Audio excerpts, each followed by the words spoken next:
Ya, selamat malam, Pak Selamat Pao. malam, Pak Ah, Martin.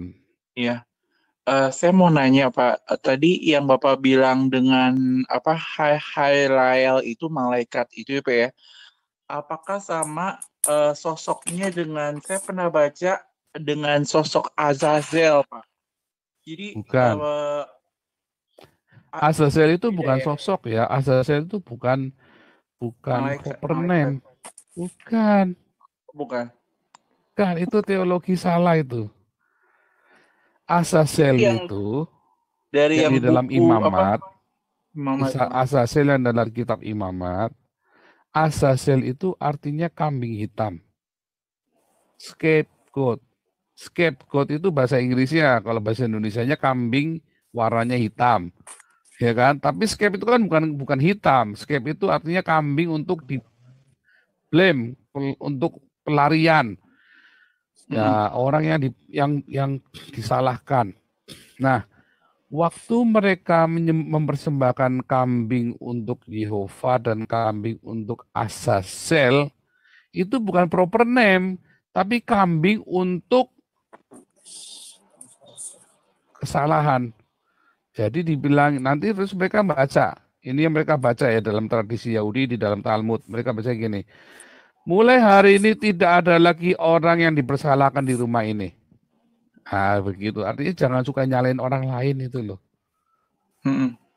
Jangan suka mengambing hitamkan orang lain. Itu tradisi orang Yahudi, tidak suka mengambing hitamkan orang lain. Itu di sejak zaman imamat. Jangan suka salah-salahan. Nah, jadi begini, Azazel itu bukan setan ya, bukan. Itu adalah untuk apa namanya kambing untuk dilampiaskan salahnya. Itu melambangkan Yesus yang disebut Kristus dengan Yesus Barabas.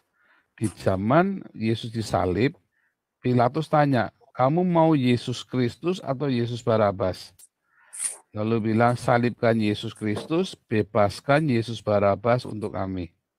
Nah, itu yang satu dipersembahkan untuk Yehova, yang satunya dipersembahkan untuk dilepaskan untuk kambing hitam Azazel. Oh, karena saya pernah Azazel itu baca bukan gini. setan, itu teolog Amerika yang salah itu. Pemahaman teologi Amerika yang salah.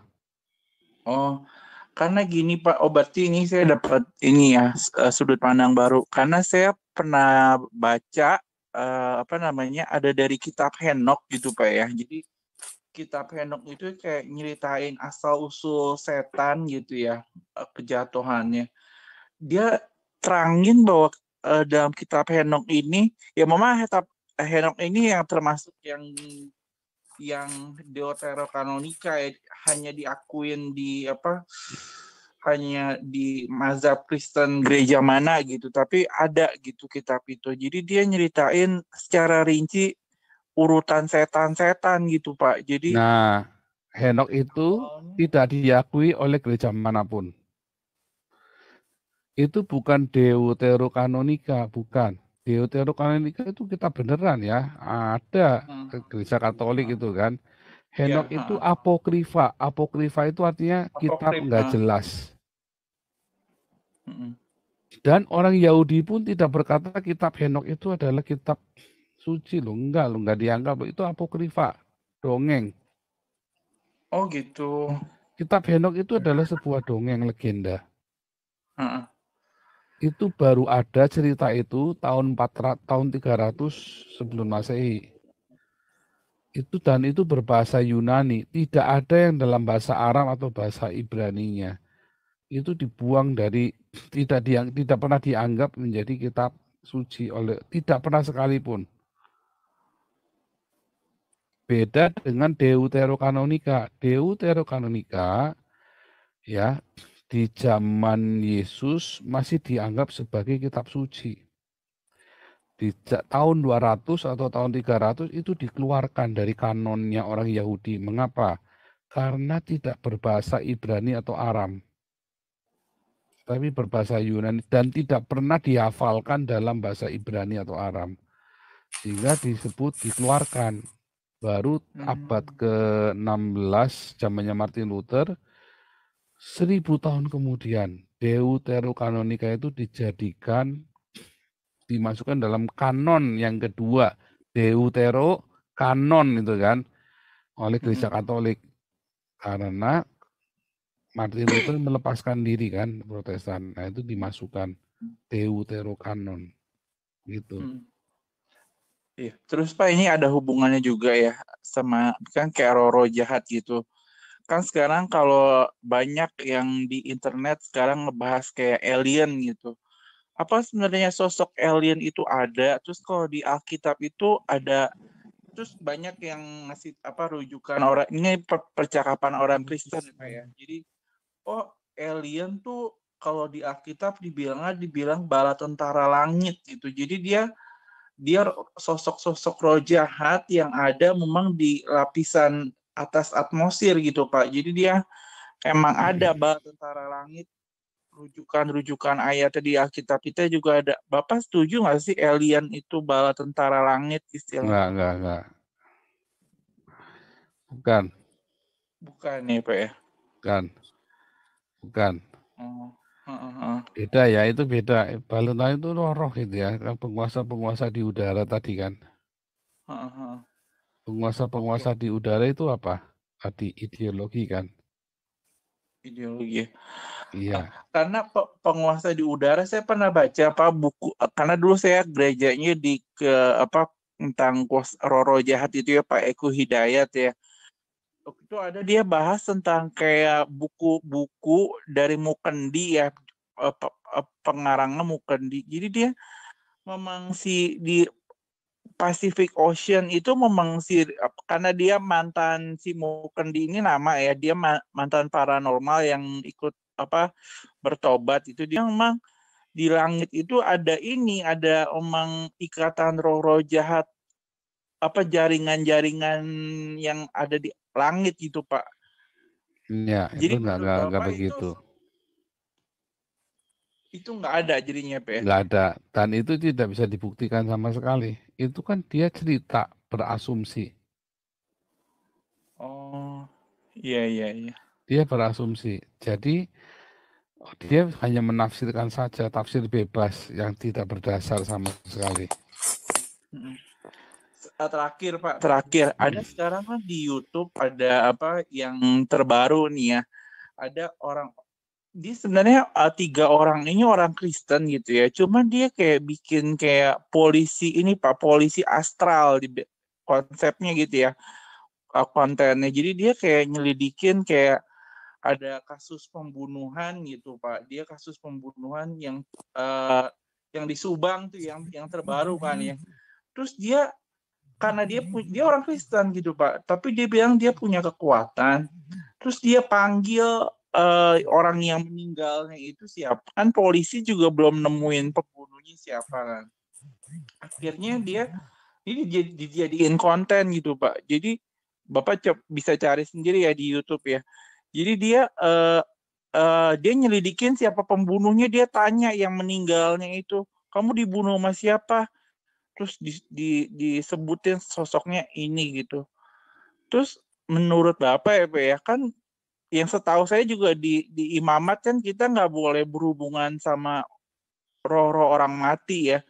Cuman menurut Bapak itu kok dia bisa gitu ya Pak ya, dia bisa bisa manggil arwah orang itu, dia tangkap gitu. Padahal kan udah meninggal gitu. Menurut Bapak itu roh-roh yang menyamar atau apa gimana gitu Pak? Kan zamannya Saul itu rohnya Samuel zamannya Saul itu ada di Hades. Sebelum Yesus bangkit, semua orang mati, baik itu nabi, baik itu orang baik, orang jahat, semua pergi ke Hades. Hades itu tadi kan cerita ada di dunia ini kan, ada di Haares kan. Nah itu bisa dipanggil rohnya Samuel itu datang. Itu bukan setan, itu benar-benar rohnya benar. Tapi sekarang nggak bisa. Yang bisa dipanggil itu ya yang ada di Hades, orang-orang yang nggak percaya. Kalau dia ada di Firdaus atau di surga, surga itu kan taman Tuhan artinya. Heeh. Eden itu taman Tuhan, Firdaus juga atau Paradiso itu artinya taman Tuhan. Kalau dia dari surga ya nggak bisa. Kalau dia dari Hades bisa dipanggil. Nah itulah Oh, medium. berarti si polisi astral tuh 3 orang itu benar-benar bisa manggil roh Ya orang saya nggak mati tahu, gitu. tapi itu pokoknya ada bisa memanggil arwah itu bisa. Oh, Karena yang dipanggil arwah itu kan sebenarnya jiwanya kan, jiwanya heeh. dipanggil kan. Iya. Dia bisa kontak jiwa ketemu jiwa kan, bisa nggak? Bisa. Hmm. Tapi kita orang Kristen sebenarnya kalau dia ngaku orang Kristen itu sebenarnya nggak boleh kan Pak? Kita nggak boleh berkontak dengan apa dunia orang mati kan? Yang Nggak di boleh, Muhammad bilang nggak boleh. kenajisan kan, Iya, kenajisan bagi nggak boleh. Tuhan kan. Itu wah terkutuk itu. Terkutuk. Cuman dia bilang katanya dia bilang di konsep YouTube tuh dia sebenarnya ingin nolong Pak. Tapi salah kan ya, walaupun dia ingin menolong dengan maksud baik apapun kan, Ya tetap bukan mau nolong, dia modus-modus. mau dapat duit kan. Dia cari uangnya dari situ memang kan. Oh, ada itu ya. Loh, tujuannya kan dia Motif. apa? Mau bikin konten kan? Mm-mm. Iya, apapun pokoknya itu mau nolong apa. Itu tukang tenung di Endor kan mau nolong Saul kan, sama kan? Mm-mm. Yang di dalam 1 Samuel berapa itu? 1 Samuel 18 kalau nggak salah ya. Mm-mm. 1 Samuel berapa itu yang terakhir-terakhir Saul mau mati itu ya.